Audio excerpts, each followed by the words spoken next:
अस्सलाम वालेकुम। आज की वीडियो में हम बात करने वाले हैं राइट टू इक्वालिटी। जो राइट टू इक्वालिटी है, right to equality is the first fundamental right enjoyed by the citizens of India. Right to equality is the first fundamental right mentioned in the list of fundamental rights. जो right to equality है, ये हमारा पहला बुनियादी हक है, ये हमारा पहला फंडामेंटल राइट है। जो राइट टू इक्वालिटी है, इसका मतलब हुआ कि हमारा बुनियादी हक है इक्वल होना। इक्वालिटी का हमारा फंडामेंटल राइट है। जो राइट टू इक्वालिटी है, इसके साथ 5 आर्टिकल्स डील करते हैं, from article 14 to article 18। Article 14 से लेकर आर्टिकल 18 तक जो आर्टिकल्स इंडियन कॉन्स्टिट्यूशन में आते हैं, ये डील करते हैं राइट टू इक्वालिटी के साथ। आर्टिकल 14, 15, 16, 17 एंड 18, ये 5 आर्टिकल्स हैं जो हमें एक फंडामेंटल राइट देते हैं, जिसको हम राइट टू इक्वालिटी कहते हैं। जो आर्टिकल 14 है, the article 14 of Indian constitution says that all the people are equal in the eyes of law.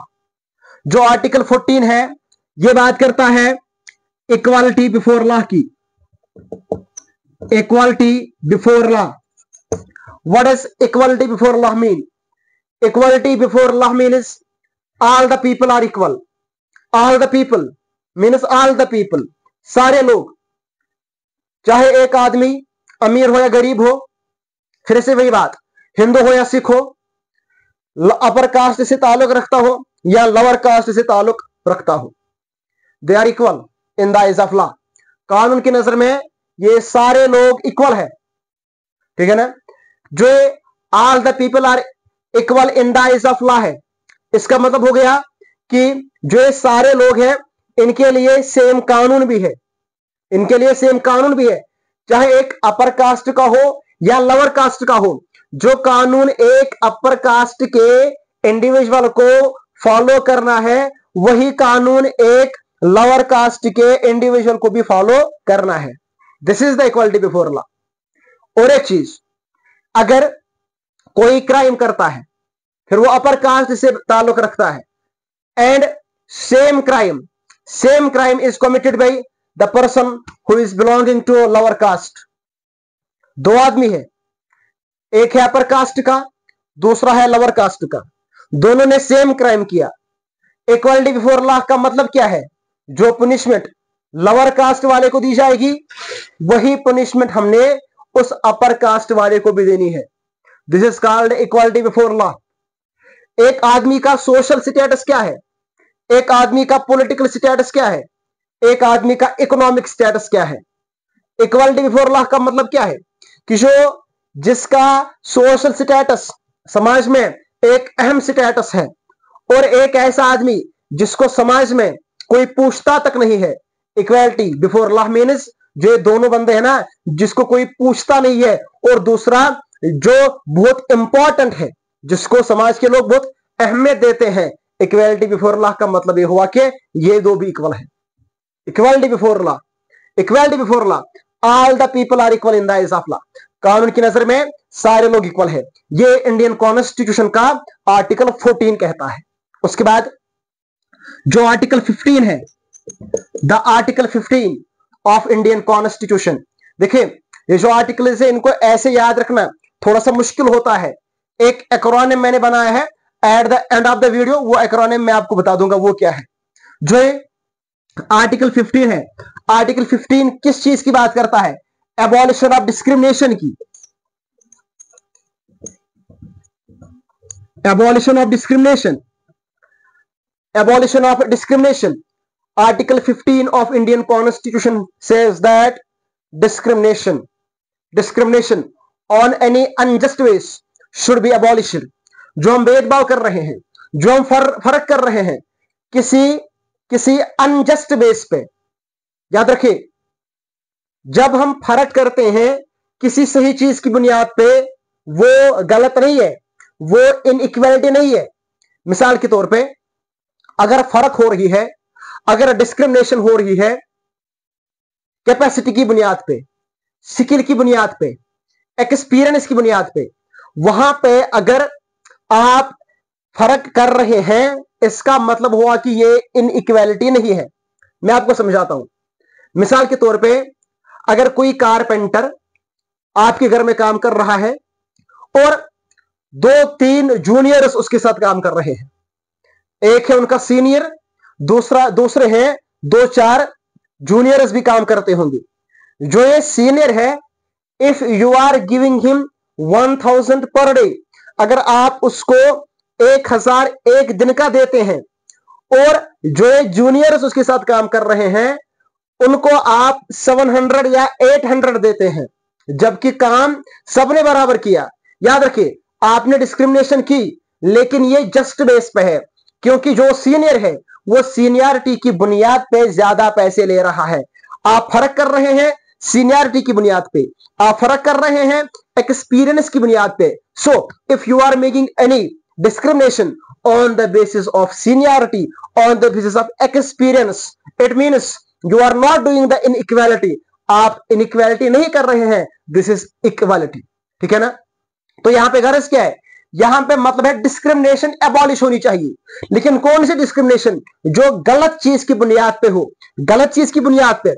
मिसाल के तौर पे अगर अगर कास्ट की बुनियाद पे डिस्क्रिमिनेशन हो रही है, अगर जात पात की बुनियाद पर डिस्क्रिमिनेशन हो रही है, अगर जेंडर की बुनियाद पर डिस्क्रिमिनेशन हो रही है, अगर मजहब की बुनियाद पर डिस्क्रिमिनेशन हो रही है, अगर माइनॉरिटी की बुनियाद पर डिस्क्रिमिनेशन हो रही है, इस डिस्क्रिमिनेशन को खत्म करना है।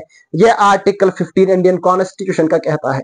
फॉर एग्जाम्पल, इफ अगर मेल और फीमेल है और अगर ये एक दिन के लिए काम करते हैं, जितना काम एक मेल ने किया बराबर उतना काम अगर उस फीमेल ने भी किया, ठीक है, जितने टाइम में मेल ने काम किया उतने टाइम में फीमेल ने भी वही काम किया। ठीक, जितना एक्सपीरियंस मेल को है उतना एक्सपीरियंस फीमेल को भी है।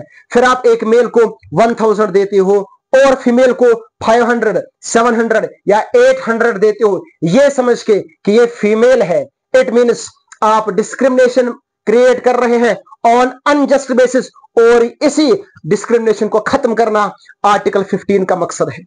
ठीक, बट अगर मेल और फीमेल काम कर रहे हैं, फिर मेल थोड़ा एक्सपीरियंस्ड होगा, ठीक, फिर आप उस मेल को ज्यादा पैसे देते हैं एक दिन के, ये मद्देनजर रखते हुए कि ये एक्सपीरियंस्ड है। इस बुनियाद पे फर्क करना इनइक्वालिटी नहीं कहलाता है। आर्टिकल 15 का गर्ज क्या है? आर्टिकल 15 का गर्ज यह है कि डिस्क्रिमिनेशन ऑन एनी बेसिस, चाहे डिस्क्रिमिनेशन हो रही है मजहब की बुनियाद पे, कल्चर की बुनियाद पे, लैंग्वेज की बुनियाद पे, या किसी और चीज की बुनियाद पे जो अनजस्ट हो, उसको खत्म करना आर्टिकल 15 का मेन ऑब्जेक्टिव है। उसके बाद आर्टिकल 16, आर्टिकल 16 क्या बोलता है? Equality of opportunity, equality of opportunity. इसका मतलब क्या हुआ? जो ऑल द पीपल है उनको इक्वल अपॉर्चुनिटी देनी चाहिए, सारे लोगों को इक्वल अपॉर्चुनिटी देनी चाहिए। इसका यह मतलब नहीं हुआ जो अपॉर्चुनिटी आप एक फिजिकली फिट इंसान को दे रहे हैं, वही अपॉर्चुनिटी हमने किसी डिसेबल्ड पर्सन को देंगे। नो, इट डजंट मीन कि जो एक कमजोर आदमी है, जिसकी कोई प्रॉब्लम है, कोई हैंडीकैप्ड हो सकता है, ठीक, हम उसको भी वही अपॉर्चुनिटी देंगे जो हम उस आदमी को देंगे जो फिजिकली फिट होगा। No, equality of opportunity means आप एक आदमी को वही मौका दो जिसके लायक वो होगा। हम एक आदमी को डॉक्टर बनने के लिए मौका नहीं देंगे अगर वो 10th में फेल हो चुका है और उसने पढ़ाई छोड़ दी। बात समझ आ रही है ना? नीट क्वालिफाई करने के लिए क्या होना चाहिए? आपको 12th पास होना चाहिए और आपका सब्जेक्ट मेडिकल होना चाहिए। वो बात समझ आ रही है ना? आपका जो सब्जेक्ट है वो साइंस होना चाहिए। क्या एक स्टूडेंट ऐसा जिसने 11th 12th में आर्ट्स ह्यूमैनिटीज लिया होगा, क्या फिर वो नीट का एग्जाम दे पाएगा? नहीं। इसका यह मतलब हुआ कि हमने कई बच्चों को अपॉर्चुनिटी दी और इनको नहीं दी। नहीं, इक्वालिटी ऑफ अपॉर्चुनिटी मतलब एक आदमी को वही मौका देना जिस मौके के वो लायक होगा। बात समझ आ रही है ना? तो ये है इक्वालिटी ऑफ अपॉर्चुनिटी, और इक्वालिटी ऑफ अपॉर्चुनिटी के साथ डील करता है इंडियन कॉन्स्टिट्यूशन का आर्टिकल 16। उसके बाद आर्टिकल 17 है। आर्टिकल 17 ऑफ इंडियन कॉन्स्टिट्यूशन क्या बोलता है? Abolition of untouchability. Abolition of untouchability, जो है अनटचेबिलिटी है, इसका खात्मा करना, अनटचेबिलिटी को एबॉलिश करना, ये आर्टिकल 17 कहता है। देखिए, आपने इंडियन हिस्ट्री देखी होगी, इंडियन हिस्ट्री पढ़ी होगी। एज वी नो कि जो एंशिएंट हिस्ट्री ऑफ इंडिया है उसमें हम पढ़ते हैं the Hindu society was divided, the Hindu society was divided into 4 varnas. 4 varnas में हिंदू सोसाइटी डिवाइड हो चुकी थी। ब्राह्मणस थे, क्षत्रियास थे, वैश्यास थे और शूद्रास थे। ठीक है, जो ब्राह्मणस थे they were considered as the people who belong to upper caste, और जो शूद्रास थे इनको लोअर कास्ट कंसिडर किया जाता था। भीमराव अंबेडकर को आप जानते होंगे, उसका नाम आपने सुना होगा, the father of Indian constitution. उसके साथ डिस्क्रिमिनेशन हुई, उसके साथ डिस्क्रिमिनेशन हुई। He was considered as untouchable, उसको कंसिडर किया जाता था कि ये एक अनटचेबल है। ठीक है ना, तो अनटचेबिलिटी को खत्म करना आर्टिकल 17 का गर्ज है। और एक चीज इस अनटचेबिलिटी में, और एक चीज आर्टिकल 17 में आती है, the people who belong to lower castes, they were not allowed to enter the temples, they were not allowed to take water from the public wells, they were not allowed to go to schools, उनको school जाने की इजाजत नहीं थी, उनको hospital में ये admit होने की इजाजत नहीं थी। जो लोअर कास्ट के लोग थे पब्लिक वेल से पानी नहीं ला पाते थे।